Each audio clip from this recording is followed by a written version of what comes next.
El Parlamento israelí aprueba ahorcar a aquellos palestinos a quienes un tribunal militar considere culpables de asesinato motivado para, según la redacción legal, acabar con el Estado de Israel. España cierra su espacio aéreo a todos los aviones de Estados Unidos que participen en la guerra de Irán. Reunión en Berlín entre el canciller alemán y el líder no electo sirio Ahmed al-Shara para agilizar el retorno de la diáspora en Alemania provocada por la guerra civil y que se calcula en 1 millón de personas. En una época de incertidumbre y volatilidad, ¿qué puede aprender Europa de la preparación militar de Finlandia? El Parlamento israelí, la Knesset, ha aprobado una ley que autoriza la pena de muerte para aquellos palestinos condenados por terrorismo en atentados mortales. La legislación, impulsada por el ministro de Seguridad Nacional de extrema derecha, Itamar Ben-Gvir, establece la pena de muerte mediante la horca y en 180 días como castigo por defecto. Los grupos de derechos humanos afirman que esta redacción condena de facto a los ciudadanos palestinos y excluye a los judíos, ya que la condena se aplicará por defecto y el criterio para determinarla será si los jueces perciben una intencionalidad de acabar con el Estado de Israel, descartando así su aplicación para prácticamente cualquier asesinato a manos de la comunidad judía, pese a que la ley también contempla que estos ciudadanos también puedan ser ahorcados. מהיום ידע כל מחבל וידע העולם כולו מי שנוטל חיים מדינת ישראל תיטול את חייו. הצדק הזה צריך להיראות ולהיעשות וממחר בבוקר בעזרת השם יתברך הוא יעשה.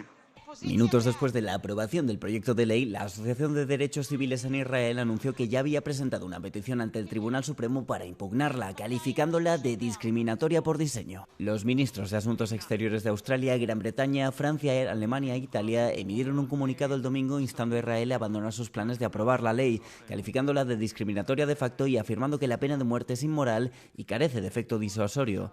El Consejo de Europa ha declarado que la aprobación de la ley representa un grave retroceso.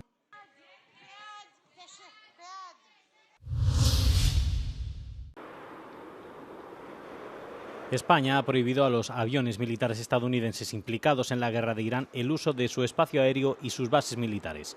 La prohibición amplía una restricción anterior que solo se aplicaba a 2 instalaciones estadounidenses en territorio español y ahora abarca a todo el país.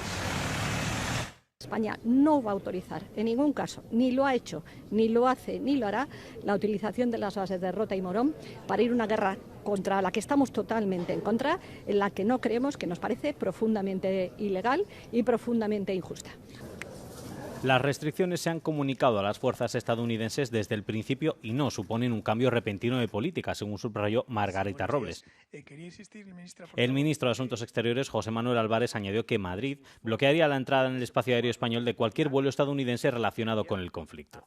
Estados Unidos no hizo comentarios de inmediato, pero el presidente estadounidense Donald Trump amenazó a principios de este mes con cortar todo el comercio con España por su negativa a permitir que las bases se utilicen para operaciones contra Irán. El presidente del gobierno español, Pedro Sánchez, se ha posicionado en contra de la guerra de Irán, liderada por Estados Unidos e Israel, calificándola de error extraordinario. 80 medidas que van a entrar en vigor.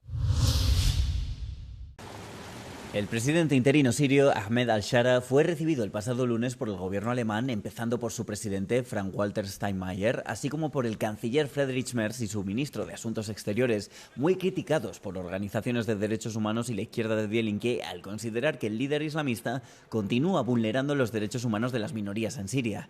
Desde la caída de Al-Assad en diciembre de 2024, los ataques contra drusos, kurdos y cristianos en Siria han ido en aumento, con informaciones apuntando a un ataque contra tiendas cristianas y contra casas de esta comunidad al oeste de Siria.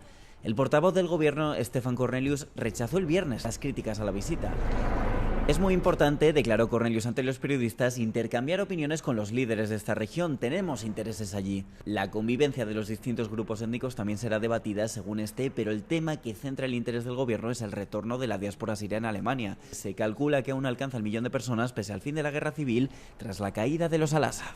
Tras el anuncio de la reunión, la comunidad kurda alemana declaró que al-Shara carece de legitimidad democrática y que es uno de los peores criminales del siglo XXI, en referencia a su rol como señor de la guerra durante el conflicto civil sirio. Ucrania y Bulgaria han firmado este lunes un acuerdo de cooperación en materia de defensa por 10 años. El pacto, adoptado entre el primer ministro en funciones de Bulgaria, Andrei Virov, y el presidente de Ucrania, Volodymyr Zelensky, abarca la producción conjunta de diversos tipos de armas, incluidos drones, en el territorio de ambos países, pero también incluye un importante componente energético. Підписали з прем'єр-міністром Болгарії безпекову угоду між нашими країнами. В принципі, наші команди над цим працювали довгий, тривалий період. Я дуже радий, що у нас є така угода 10-річна між нашими державами. Por parte búlgara, la producción conjunta se financiará mediante el programa de préstamos para la defensa de la Unión Europea, el SAFE.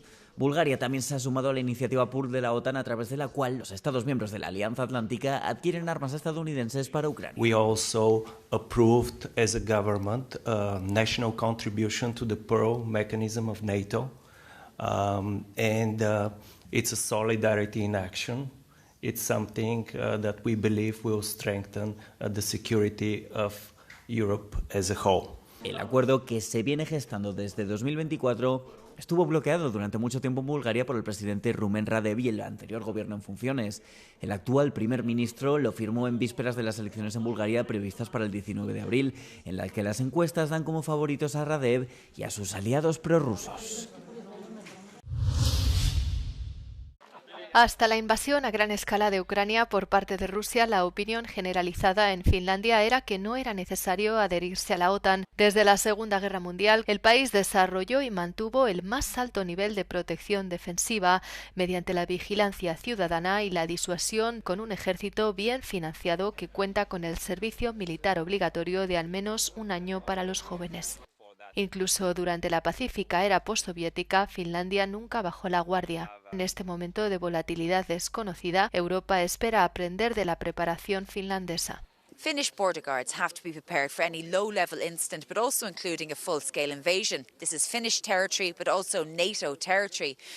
Also not too far away from here is Russia's nuclear deterrence. It's part of defense system of Finland, so we prepared also to part of Finnish territorial defense.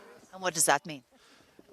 For example, we train our conscripts for our reserve, which is a useful tool if necessary on the wartime. So basically a full-scale invasion. Yeah, that's correct. En la frontera con Rusia, los reclutas reciben entrenamiento para una amplia gama de funciones en el ejército. I've never held a rifle in my life, so first time shooting was in the army. You start off with the basic assault rifle, and I found out in the army that I have a gift for shooting, so that's how I got into this marksman. La agresión total de Rusia en Ucrania ha tenido consecuencias directas para el pueblo indígena sami, originario de Rusia, Finlandia y Noruega. El pueblo sami de Finlandia tuvo que romper los lazos con sus hermanos rusos. Muchos fueron reclutados a la fuerza en el ejército ruso para atacar a Ucrania. One of the terrible things is that some of the Sami brothers on the Russian side have been forcibly conscripted to the Russian army and sent to the war front in Ukraine, and we have also lost at least, I think, 7 Sami young men, and it's a huge loss in a small community, about 2,000. Europa reconoce ahora que la alianza transatlántica no es tan viable como lo fue en su día. Estados Unidos está pidiendo ahora a Europa que colabore en sus esfuerzos bélicos en Irán o se arriesgue a que se retire por completo de la ayuda a Ucrania en materia de inteligencia militar. Ukraine is not a bargaining chip. As I said, a shift of attention also from the US would be a huge mistake. But what we have to do is to continue to convince the US that they have to be engaged to help Ukraine, and we have to do our job also to reinforce our support to Ukraine from the military, financial perspective. La frontera de Finlandia con Rusia se extiende a lo largo de 1.350 kilómetros, la más larga dentro de la OTAN, pero los finlandeses afirman estar preparados para cualquier eventualidad.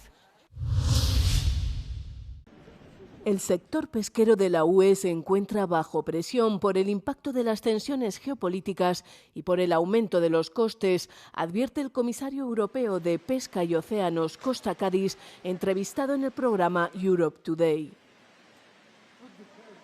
The challenges are many. Now we're focusing on on providing support to our sector so that it remains competitive, because indeed the conflict in the Middle East has negatively affected the fisheries and aquaculture sectors, the seafood market and the coastal communities. La preocupación más acuciante es la presión económica sobre el sector. Some operators have already stopped their activities because they had a marginal profitability, and now with the increase of the fuel prices, they cannot deal with the cost. Costa Cádiz insta a una respuesta coordinada de la UE y a un rápido avance en la transición energética para reducir la vulnerabilidad ante futuras crisis. La Comisión está considerando un apoyo a corto plazo similar a las medidas introducidas tras la crisis energética de 2022. La policía italiana ha confirmado el robo de varios cuadros valorados en millones de euros en un museo cercano a la ciudad norteña de Parma hace una semana. Entre las obras de arte sustraídas se encontraban cuadros de Cézanne como Naturaleza muerta con cerezas, así como de Renoir, Los peces, y de Matisse, Odaliscas en una terraza. Los medios informan de que los 4 ladrones lograron forzar una puerta antes de robar los cuadros y escapar a través de los jardines del museo. El atraco tuvo lugar en menos de 3 minutos y presenta similitudes con el sonado robo que sacudió el Louvre de París el pasado mes de octubre. La policía italiana ha declarado que se cree que es una banda estructurada y organizada la que ha sido responsable del robo. Por el momento no hay sospechosos detenidos, mientras las grabaciones de videovigilancia del museo, así como la de los comercios colindantes, están siendo analizadas. Los hechos se producen poco más de 2 semanas después de que Italia comprase un singular retrato del pintor barroco Caravaggio por 30 millones de euros, así como otra pieza del Renacimiento por 12,6 millones.